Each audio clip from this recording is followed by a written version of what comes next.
The subway rumbled beneath the city like a living creature, restless and cold. Fluorescent lights flickered above cracked tile floors as commuters filed through the underground like ghosts chasing routine. Most eyes were fixed downward, tethered to screens or weighed down by exhaustion. No one looked around. No one ever did. Except her. Seated near the far wall of the station, huddled in a threadbare coat that had long lost its warmth, was a girl. Maybe 16, maybe younger. It was hard to tell through the dirt smudged across her cheeks and the tangle of auburn curls spilling from her hoodie. Her name was Lena, though no one had asked in a long time. Not since the shelters. Not since her mother died. She sat cross-legged beside a faded backpack, clutching a weathered ukulele with a cracked fretboard and a heart-shaped sticker peeling off its side. It was the last thing her mother gave her, and the only thing that still spoke when everything else had gone silent. A small cardboard sign rested in front of her, hastily scribbled. Homeless, but not voiceless. Spare change or a song. Few even glanced at her, until she began to sing. Her voice didn't match her appearance. It was clear, haunting, and powerful, not just technically beautiful but aching. The kind of voice that carried pain and memory, the weight of someone far older than her years. She didn't sing for pity.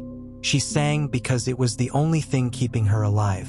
And this morning, on the 42nd Street platform, her song drifted across the station like fog rolling in from the sea. Mama said, "Sing when you're broken, and the world might just sing back." But the echoes feel colder. When there's no one singing back, heads began to turn. A few curious souls slowed down. A couple even dropped coins into her case. But it wasn't until the final verse, one she had never sung before, one she hadn't even written, that everything changed.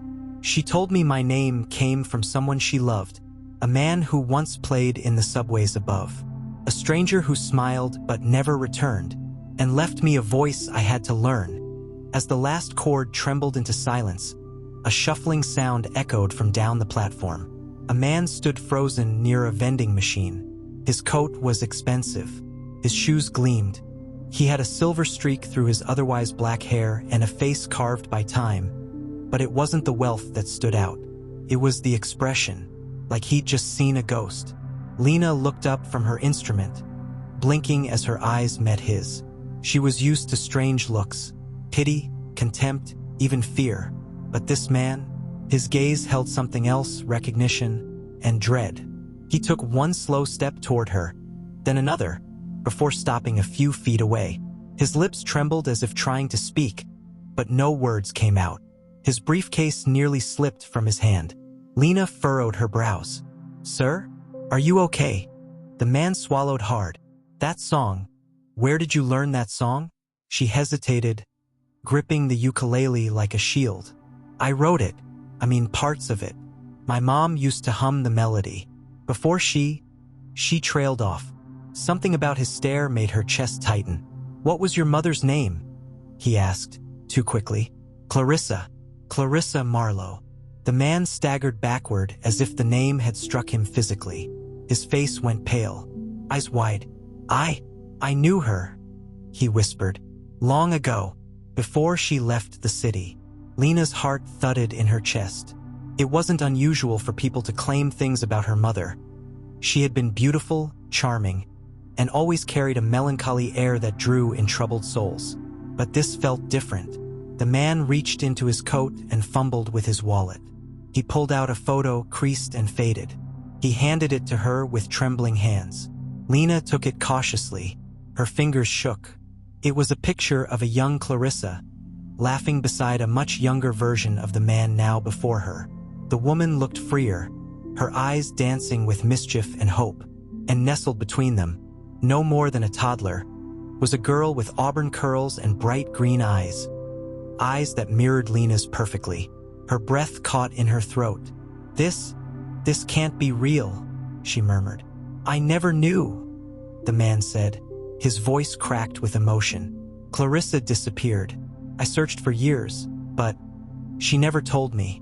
She left and I thought she moved on. That I didn't matter." He looked at her again, more intensely this time.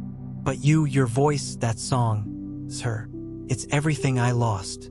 Silence enveloped the platform like a vacuum. The distant clatter of a train echoed from a tunnel, but neither moved. Lena couldn't speak. Her entire body trembled.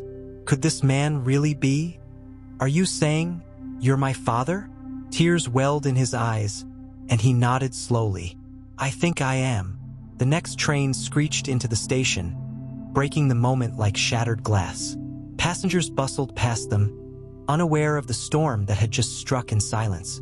Lena stood still, her feet rooted to the concrete. Her mind spiraled through memory, her mother's lullabies, the stories half told, the tears late at night. Clarissa had always spoken of a man named David, the one she left behind, for both our sakes. Was this him? "I need to go," Lena said, her voice barely above a whisper. "Please wait." David stepped forward. "Let me help you. At least tell me where you're staying." She hesitated. "Shelter near 83rd. But I don't stay long. They don't like my music." "I'll come find you," he said desperately. "No, don't." She picked up her bag, slung the ukulele over her shoulder, and started walking toward the train. But just before boarding, she turned back. "You said you didn't know, that she disappeared. Maybe that's true, but I don't know you either, and I don't just believe people because they cry when I sing." Then she stepped onto the train and disappeared into the crowd. David stood motionless as the doors closed. His reflection in the subway window looked back at him. Older, worn, but somehow still the same man who once loved a girl named Clarissa Marlowe. He didn't know how he was going to reach her again. David Carmichael had built a life he had found his daughter passed out, and he wasn't going to lose her twice. An executive suite, glass doors with his name etched in silver. He had a driver, a corner view, and a meticulously curated silence about the years before his name mattered. But ever since that morning on the subway, ever since her song, nothing had felt stable. Not the stock reports he couldn't finish reading. Not the assistant who kept knocking before entering. Not even the expensive scotch that once numbed his regrets. Because Lena's voice had cracked something open. And now that the music was in his ears again, the silence he'd once fought for felt unbearable. He didn't sleep that night. He sat at his desk and stared at the photo. Clarissa, young and wild, gripping his shoulder, laughing like she didn't know how to cry. He remembered that day in Central Park. He remembered how she sang just to annoy the pigeons. He remembered how she left the next month without a trace. He had never forgiven her for that. Now, 2 decades later, he was staring into the same eyes on a stranger's face. His daughter. The word felt foreign, heavy, beautiful and terrible. The next morning, David was waiting near the shelter at 83rd. He wore jeans instead of a suit, carried coffee in a paper tray and a small bag of pastries that looked more like guilt offerings than breakfast. He stood across the street, hidden in a recess between buildings, waiting. At 7:43 a.m., she emerged. Same hoodie, same backpack, ukulele slung over her shoulder like a soldier's weapon. She didn't see him. She turned right toward the station. David followed. Not too close, not too far. She didn't play that morning, just sat on the platform bench, scribbling into a small notebook between trains. Sometimes she hummed, sometimes she didn't. Her face looked guarded, eyes like traps waiting to be sprung. David watched for 30 minutes before he approached. "I brought coffee," he said gently. Lena didn't look up. "You followed me. I said I would. That's not usually a good thing." David sat slowly at the other end of the bench, careful to leave distance between them. "I'm not here to pressure you. I'm just here." She closed the notebook, looked at him. "What do you want from me?" David took a breath. "Nothing, except the truth." "Funny," she said. "That's the one thing I've never been given." Her voice had bite but not cruelty. She was testing him, pushing to see if he'd break like others had. He didn't. "I don't know why your mother left," he said. "We were young. She got pregnant. And I didn't even know. She disappeared. Lena. I thought she ran from me. I didn't find out she was gone for good until her roommate called months later. No contact. No letter. Just vanished. Sounds like her. You didn't ask why? She said she had her reasons. Did she ever mention me? Lena hesitated. She used to sing when she thought I was asleep. She'd say the name David sometimes in her songs. I used to think he was a fairy tale. Maybe you still are. David's throat tightened. You said she died. What happened? Lena's expression darkened. Flu. Real bad. We were staying in a basement apartment a friend let us crash in. No heat. She got sick and didn't have insurance. By the time someone called the paramedics, it was too late. Silence stretched between them. David stared at the tiled floor. Lena picked at a splinter in the ukulele's edge. She made me promise one thing, she said quietly. What? To keep singing. She said my voice would find the people who mattered. David looked at her, heart pounding. It did, he whispered. The next few days became a cautious dance. David returned each morning with coffee and pastries. He never sat too close, never asked too many questions. He listened when she played, and sometimes she let him. Lena stayed guarded, but her edges softened slightly, enough to allow small conversations. She told him about the shelters, the rotating city programs, the places that promised safety but didn't always deliver. He told her about his work, how he once dreamed of being a musician himself, before law school drowned that part of him. She didn't laugh at that, but she didn't dismiss him either. One afternoon, Lena asked, You have any other kids? David shook his head. No, I never married either. Why not? Because I think a part of me always thought she might come back, that maybe I'd get a second chance to fix it. And when that never happened, I buried myself in work. Lena nodded. You buried her too. It wasn't a question. He didn't answer. That night, David called his lawyer. I want to revise my will, and I want to set up a trust. A week later, Lena disappeared. David waited by the station. Nothing. He went to the shelter. No one had seen her. He called hospitals, checked precincts. Panic set in by the third day. On the fourth, he found a note taped to the corner of the bench where she used to sit. It was scribbled in sharp black ink. Don't come looking. I don't need saving. I needed space. He held the note in shaking hands, breathing in the fading scent of cinnamon. The smell from the pastries she pretended not to like. His heart sank. Had he pushed too hard? Had the trust, the stories, the presence been too much? He didn't know where to go from there, until the call came. It was from a detective in Brooklyn. She was found playing in an alley outside a jazz bar, he said. Someone reported her for loitering, but when we got there, she was singing to a crowd. The bartender said she'd been there 3 nights in a row. Didn't ask for money, just played. David rushed over. When he arrived, Lena was seated on a milk crate near a dumpster, strumming softly to a small crowd of hipsters and wanderers. Her hair was tied back, her cheeks were flushed, and her voice, richer than ever, cut through the night like a lighthouse through fog. David stood at the back, silent. When she saw him, she didn't stop playing. She just smiled. After the crowd dispersed, Lena walked over to him. I told you not to look. I didn't, he said. They called me, right? She slung her ukulele over her shoulder. I needed to see if I could still be me, without you trying to rescue me. I get it. You think I'm fragile, but I've lived alone for years. I don't think you're fragile, he said. I think you're stronger than anyone I've ever met. She looked down, smiled again, this time less cautious. I thought I wanted to run, she whispered, but I realized I just needed to know if you'd still be there if I did. And would it matter if I said yes? It already does. They stood there, beneath flickering street lamps, surrounded by garbage bins and the soft echoes of city life. Then, Lena reached into her bag and handed him a notebook. What's this? Songs, she said. Ones I've never played for anyone. If you really want to know me. David opened to the first page. The title read, The Man Beneath the Tracks. Think you can handle them? She asked. I'm counting on it. The first song in Lena's notebook haunted David for days. Not because it was angry, but because it was honest. Line after line peeled back the raw years she'd lived beneath notice. Cold floors, coughing nights, men who looked but never listened, shelter beds that weren't safe, the dreams she buried to stay alive. And in the middle of it all, a shadow named David. Not as a villain, not a hero either, just a missing shape, a blank that her voice tried to fill. I sang to find you, not to blame you.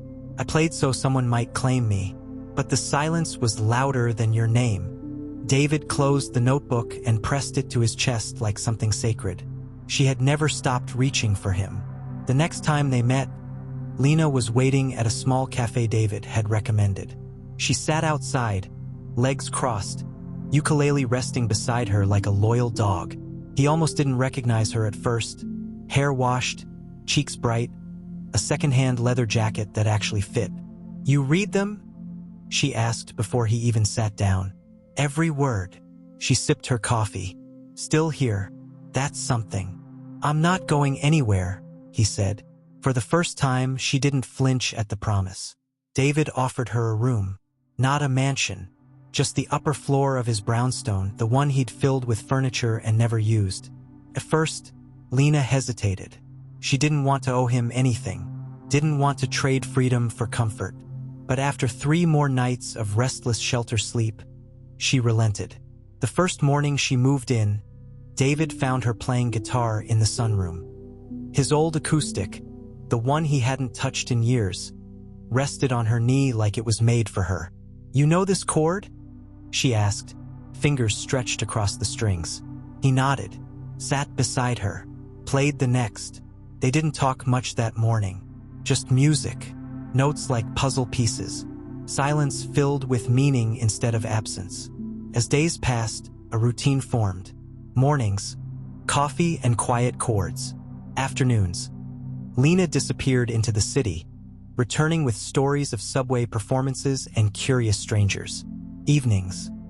Sometimes she cooked, sometimes they ordered in, but they always ate together. And at night, David would sometimes hear her singing to herself upstairs. Not for an audience, just for the walls, the ghosts, the memories she still tried to tame. One evening, she brought home a flyer. "Open mic," she said, slapping it on the counter. "Friday night, Brooklyn." David raised an eyebrow. "You're performing?" "I want to," she said, "but I've never done it like this. Not in front of, people with tables and drink menus." "You'll kill it," he said. "You think so?" "I know so." She gave a small, nervous smile. "Then I need a favor." That Friday, David sat in a dimly lit venue tucked between a tattoo parlor and a vegan bakery. The room buzzed with chatter, clinking glasses, and the nervous energy of amateur performers waiting their turn. When Lena stepped onto the stage, the place quieted. She didn't announce herself. She just began.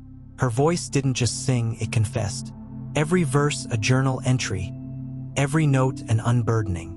She sang of cold floors and crowded trains, of looking for a father in strangers' eyes, of hoping her songs would echo through the concrete until he heard them. By the end, there wasn't a dry eye in the room. David sat frozen, hands clenched, pride and pain swelling in his chest like a storm. The applause was thunderous, but Lena only looked at him. Later that night, walking home under the sodium glow of streetlights, David broke the silence. "You're going to change people," he said. "Maybe." "No," he said, stopping. "You don't understand. What you have, it's more than talent. It's truth. People crave that. They need it." She looked at him, thoughtful. "I used to wonder if anyone ever would," she said. "But maybe it starts with just one person." He nodded. "That's all it takes." In the following weeks, things accelerated. A producer who'd been at the open mic approached her with interest. A viral clip of her performance circulated on social media under the title "Voice of the Streets." And suddenly, people wanted to know her. Interviews, podcasts, articles. But with visibility came questions, and questions unearthed stories.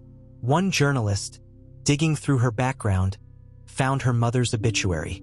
Another found the name Clarissa Moore linked to an old NYU music blog. Eventually, someone found David, High-powered attorney reunited with long-lost daughter after subway serenade. It spread like wildfire. News trucks parked outside his brownstone.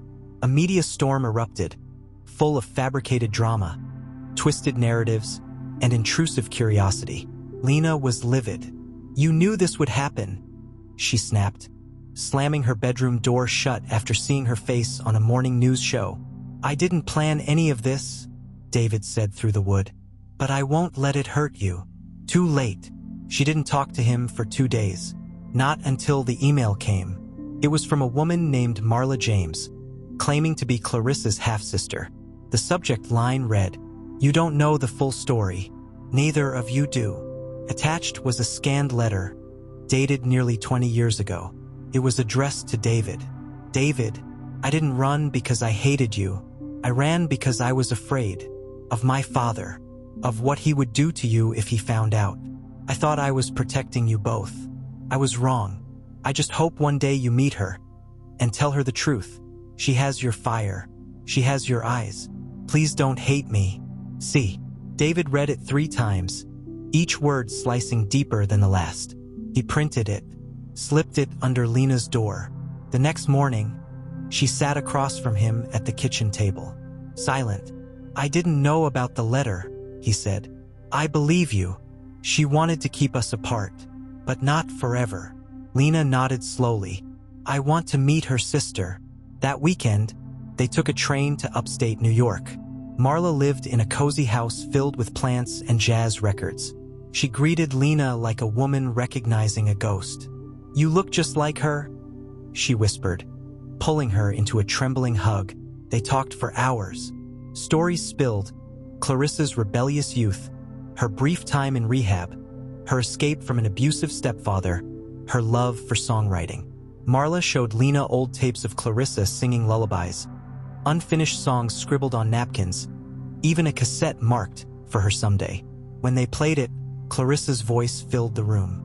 "To the girl I can't hold, but will always sing for."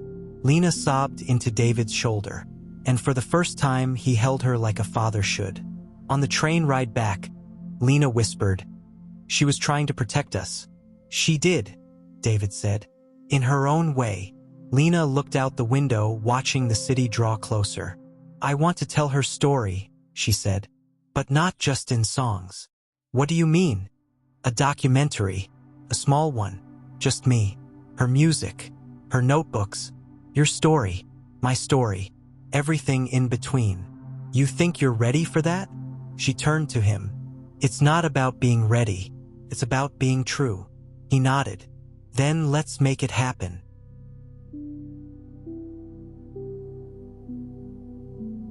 The apartment looked like a recording studio by the end of the week.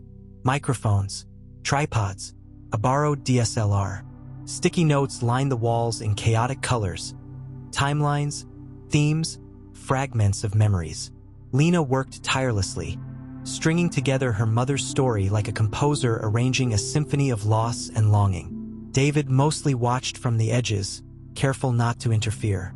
But one night, she placed a mic in front of him and asked the question she'd been avoiding for weeks. "What did you feel when you saw me that day on the subway?" He stared at the lens. His voice cracked, like I had been asleep for 20 years, and someone finally turned the music back on. Lena said nothing, but the camera caught the slight tremble in her chin. They named the project Echoes of Clarissa. The title came from a line in one of her old tapes. "If anyone ever hears this, let them know I lived through my songs, even when I couldn't live through my days." It wasn't polished. Lena didn't want it to be.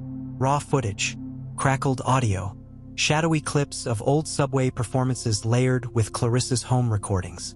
Interviews with shelter workers who remembered Lena as the quiet girl who always hummed, and a grainy shot of her childhood drawing tucked inside a lost and found box at a downtown center.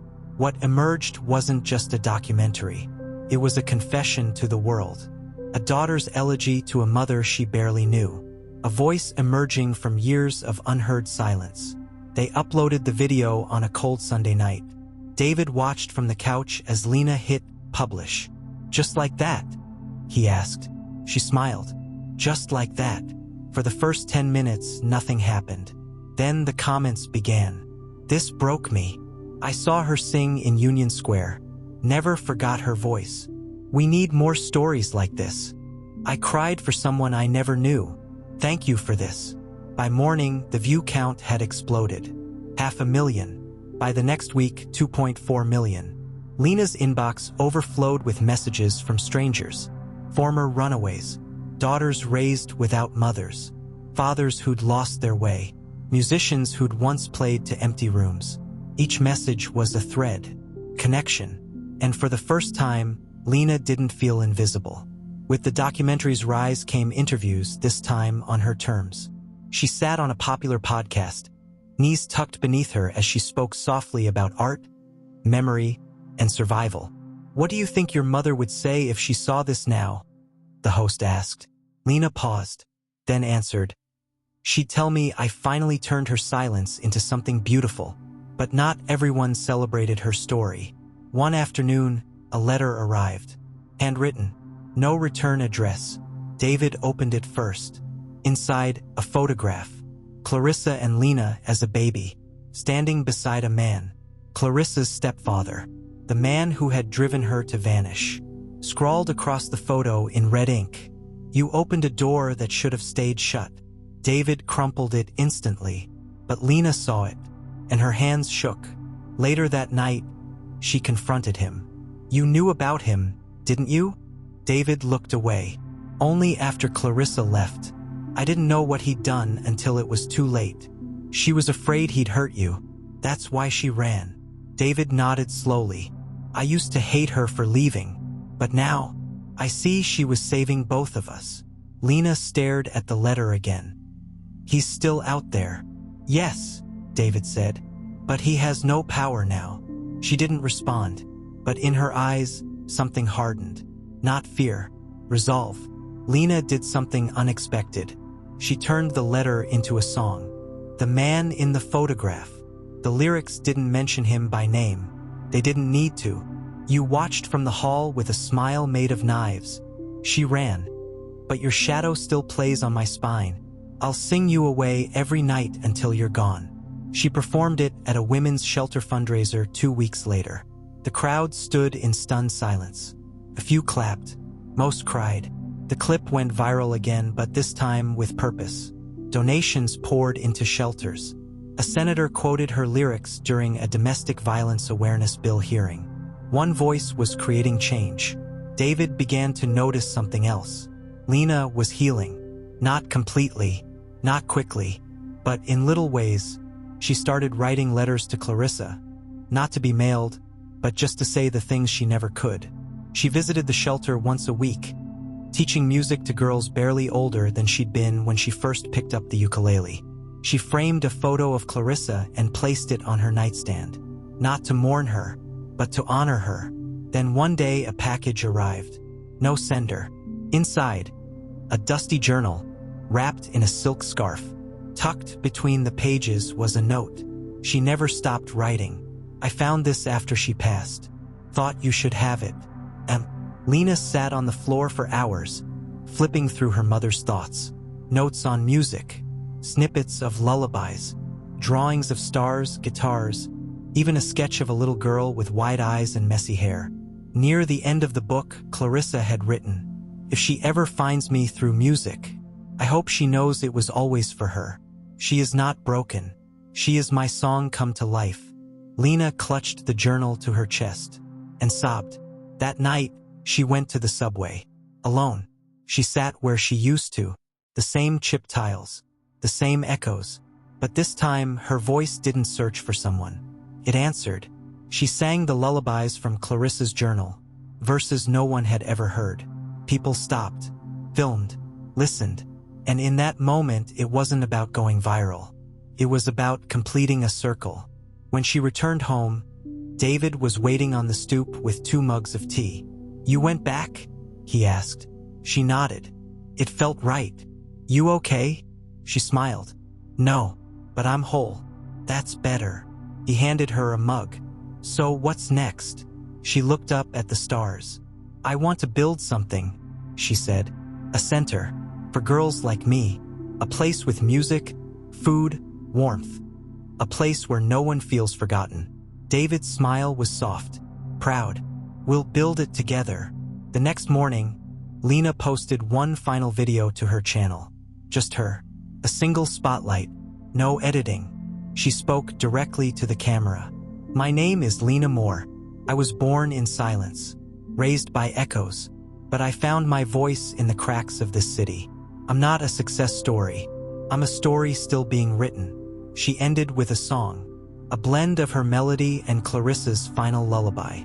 As the last chord faded, the screen cut to black, and the words appeared, for the mothers who vanished and the daughters who found them. The building was small, just 2 floors and a flickering neon sign in the window. But to Lena, it was more than enough. The music center sat on the edge of the very neighborhood where her mother once disappeared between shadows. Now, it rang with laughter, melodies, and feet dancing across scuffed tile floors. The Clarissa Foundation, named not for a tragedy but a legacy. It had taken months of fundraising, donations, and the unexpected generosity of those touched by her documentary. A record label offered partial funding. A senator endorsed the mission, and a viral cover of Lena's Subway song by a teenage TikTok star brought global attention. But Lena didn't care about fame. She cared about girls like her, girls who had nowhere to sleep, but still hummed lullabies to themselves in alleyways. Girls who didn't know who they were, but clutched notebooks full of lyrics they never shared. Girls who had survived, but didn't yet know it was okay to start living. The center opened with a concert. Free admission, standing room only, kids with violins, teens with guitars, mothers with shakers and tired but smiling eyes. Lena didn't headline. She stood in the back, leaning against David, watching them take the stage. A little girl, barely 8, stepped up with a shaky ukulele and whispered, "This is a song I wrote for my mom.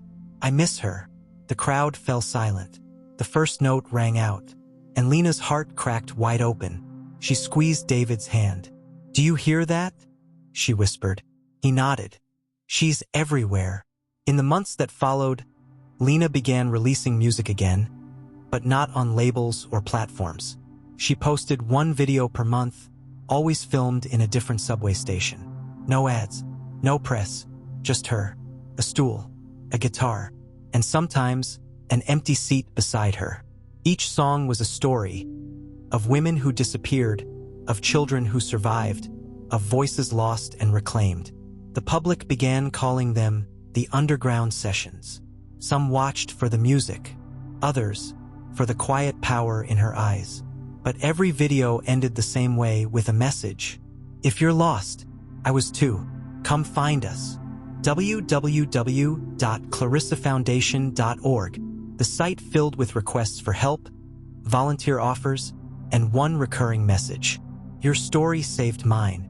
One evening, Lena found a message in the foundation's inbox that made her breath catch. Subject: "I think I knew your mother." She opened it with trembling hands. "Dear Lena, I watched your documentary. I cried the whole way through. I played with Clarissa at a foster home when we were teens.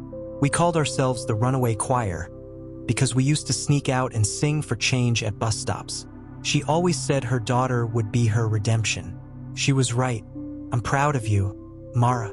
Attached was an old photo. 2 girls in oversized hoodies, laughing in a rainstorm. One with hair just like Lena's, the other Clarissa. There was music in their eyes, even in the still frame. Lena printed the photo and placed it beside the center's piano. Not long after, a letter arrived addressed to Lena, but with no return address. Inside, a legal document, an unclaimed insurance policy, left in Clarissa Moore's name, assigned to one Lena Moore daughter. The amount wasn't enormous, but enough. Enough to expand the foundation, open a second center in a nearby borough, offer scholarships, hire trauma counselors, launch a podcast highlighting the unheard stories of displaced youth.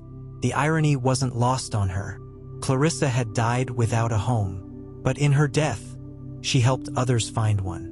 David grew quieter as the seasons changed, not from sadness but reflection. He'd found peace in Lena's light.